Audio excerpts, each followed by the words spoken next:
Good evening and welcome everyone to Taking Back America.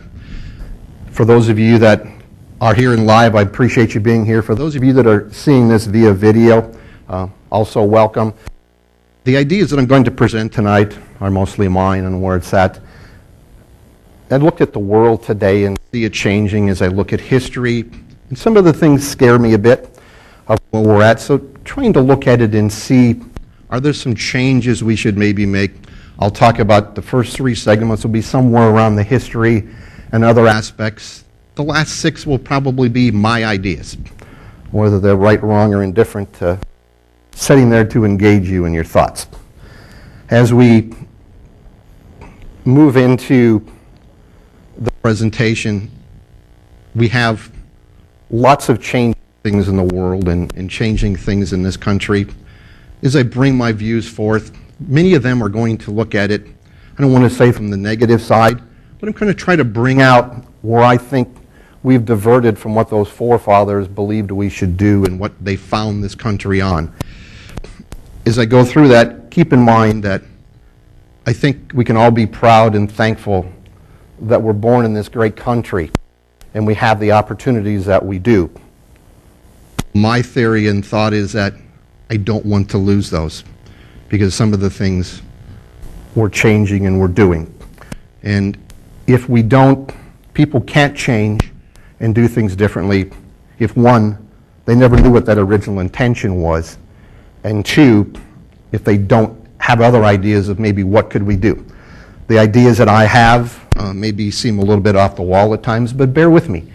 Give me, if I get to a topic that's tender to you and you may have a different opinion than I do, don't shut your mind to that. Keep it open and try to do the presentation and the videos in their entirety.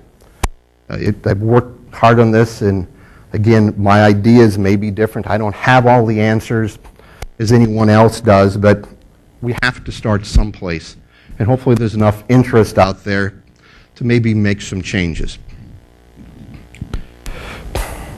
As we go through, I look at this country and how we've become divided over the last 15 to 20 years.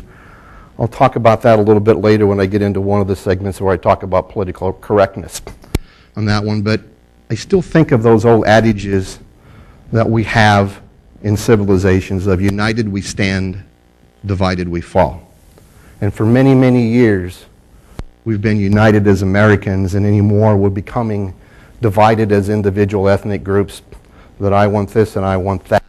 And I think we need to get back to where we were before. Now, my goals as I look at this is to educate and encourage everybody to do your own research. It stimulates you to look beyond just what I'm saying here. Hopefully to empower some of those people in our country who are dependent to maybe get their pride back and become independent. I hope to inspire people back to morality and ethics. That's what this country was built on. That's what the forefathers believed we were doing. And to convince the people that if we continue our complacency, America will cease to exist as we know it, or as we did know it. And in that thought process, I think we all need to think outside of the box and not just have that one focus of where we're at. Being an individual is great, but being an individual with many others with the same goal, we can get some things accomplished. Now, as we look at it, as I said, I may offend some people with my thoughts and my views, and that's not my intention, but that's okay. I'm not a politician sitting here telling you what you want to hear so you elect me.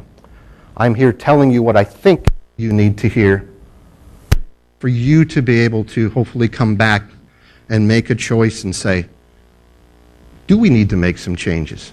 Or do I like things the way we are? And you can each make your own decisions.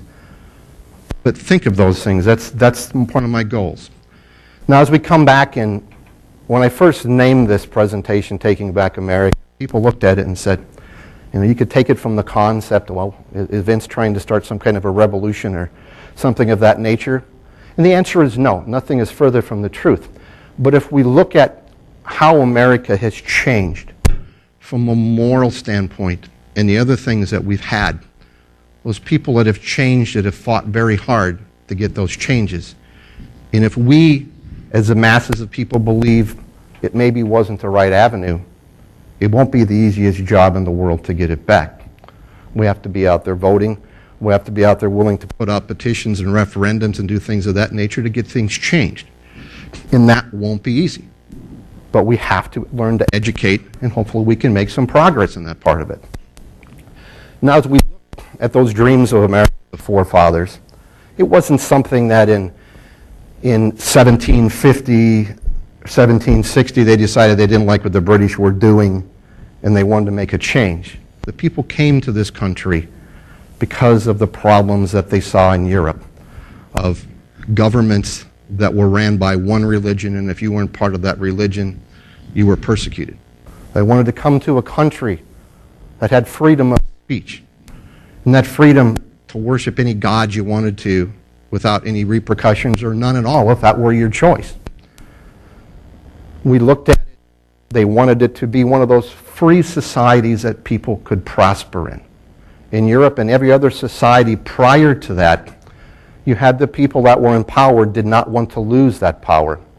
So they came in and they controlled the people, and that stifled growth. You have to give that people an opportunity.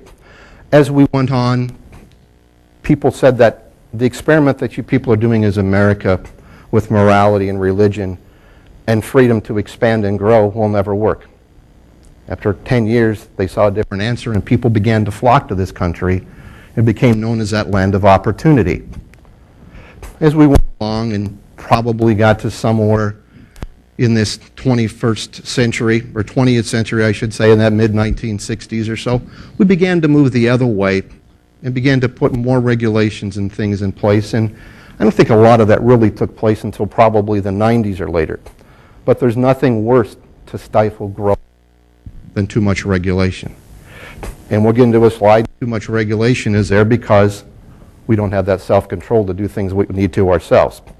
Now, as we looked at the forefathers, they were a very diverse group of people. Some were well-educated. Some had very little education at all. But they had 6 commonalities. One, they were all well-read, most of them on political books and government and the Bible. Again, some of those were fairly well-versed in the Bible and some not so much, but they all knew that to have those ideals implemented, you must have religion and you must have morals. Many of the speeches that Thomas Jefferson gave and Mr. Washington gave stated that, and we'll bring some of those excerpts out tonight. Again, they knew the government could not be sustained without morals.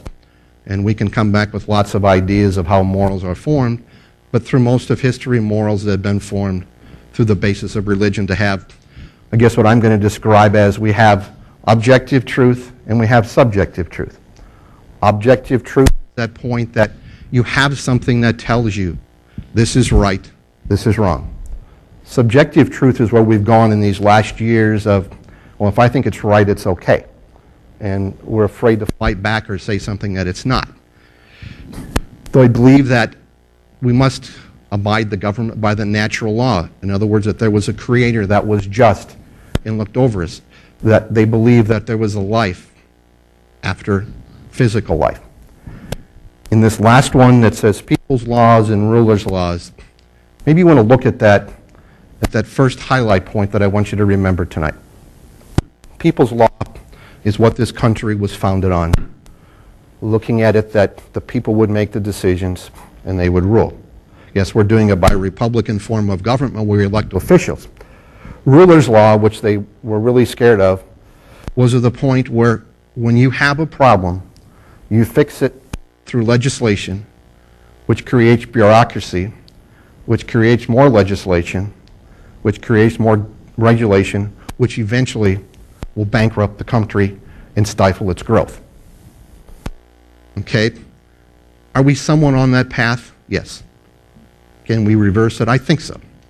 Ruler's law always results in a monarchy or a dictatorship.